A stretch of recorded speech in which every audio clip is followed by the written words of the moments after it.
আসসালামু আলাইকুম। আজকে যেই তরকারি রান্নাটা দেখতে পাচ্ছেন আপনারা, এটা হলো ছোট ছোট চিংড়ি দিয়ে, মানে গুঁড়া চিংড়ি দিয়ে আর কি বরবটি রান্না।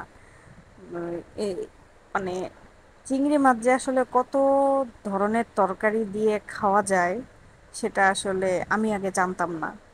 তো বিয়ের পরে আস্তে আস্তে আমি শিখেছি আর কি, শ্বশুর বাড়িতে, যে আসলে এই মাছ দিয়ে বা অন্যান্য যে কোনো মাছ দিয়ে যে তরকারিগুলো খাওয়া যায় আসলেই অনেক মজাদার হয়।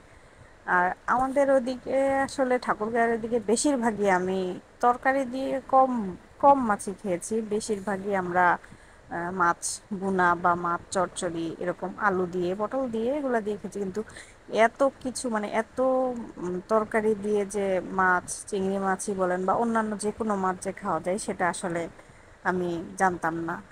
তো যাই হোক, আজকে রান্নাটা প্রথম থেকে শেষ পর্যন্ত আজকেও আমি রান্নাটা সেভাবে করে আপনাদেরকে দেখাতে পারিনি।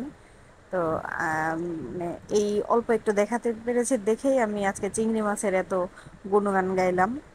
তো আমার আপনাদের সাথে এটা শেয়ার করতে করতে আমার রান্না প্রায় শেষ। আজকে এই পর্যন্তই। আল্লাহ হাফেজ।